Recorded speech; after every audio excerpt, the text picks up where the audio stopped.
Some people lose money because they take risks. Others lose everything because they think too much. This is not a story about failure.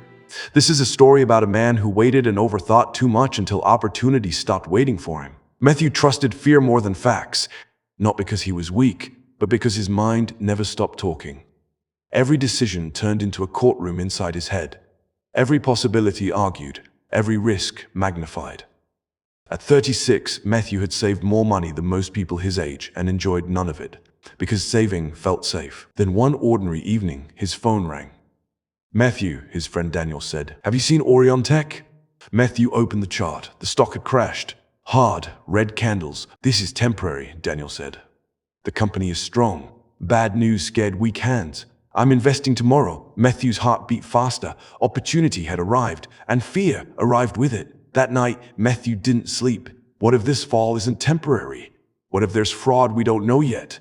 What if I lose my savings in one mistake? Morning came. The market opened. Orion Tech dropped another 4%. Matthew felt relief. His mind said, "Waiting saved you." Daniel messaged, "I bought." Matthew replied, "I'll wait one more day, just to be safe." One more day, that was all fear asked for. At noon, breaking news hit the screen. Orion Tech announces major global partnership. The stock exploded. 5%, 9%, 14%. Matthew stared at the screen, breath stuck in his chest. "This is it," he whispered. "Buy now." Then fear returned. What if this is fake hype? What if it crashes tomorrow? What if you buy at the top? The market closed at 19%. Matthew closed the app. That night, real life struck harder than the market ever could. At 1:37 a.m., his phone rang. Hospital, emergency, his mother. Brain hemorrhage, sudden, critical. Doctors spoke quickly. Advanced treatment was possible. Expensive, time-sensitive. Matthew nodded. "I have savings," he said. But savings don't multiply in emergencies. Days passed. Bills piled up. Choices narrowed. Meanwhile, Orion Tech kept rising. 30%, 60%, 20%. Daniel called, his voice shaking.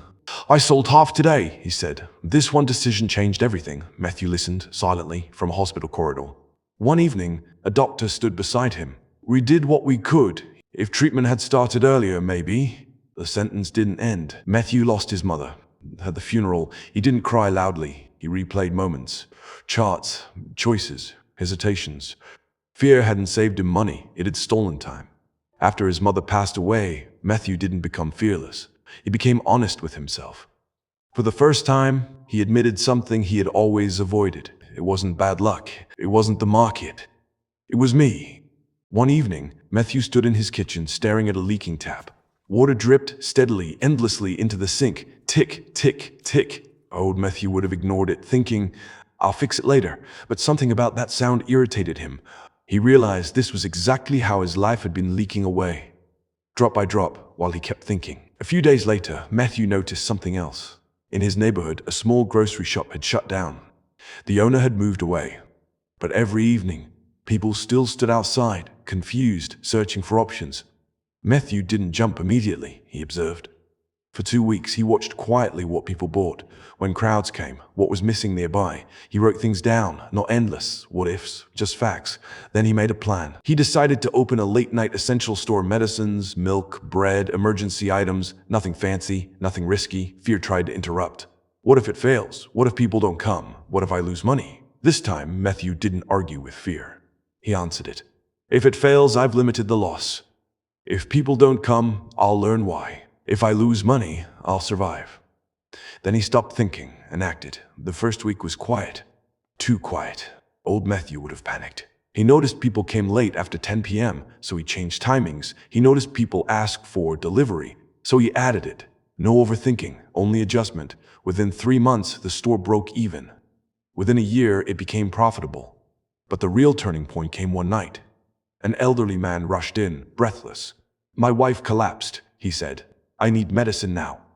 Matthew handed it immediately, no delay, no hesitation.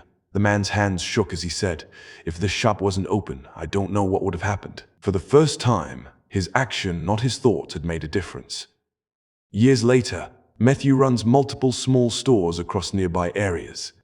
Nothing flashy, but stable. sustainable. He earns well. He sleeps peacefully. Matthew remembers a simple truth: overthinking didn't protect his life. Observation did. Planning did. Action did. You don't stop overthinking by thinking less. You stop overthinking by doing more. So, this is it for today. I hope you liked this amazing story with a lesson to avoid overthinking. Please subscribe to my channel for more interesting stories.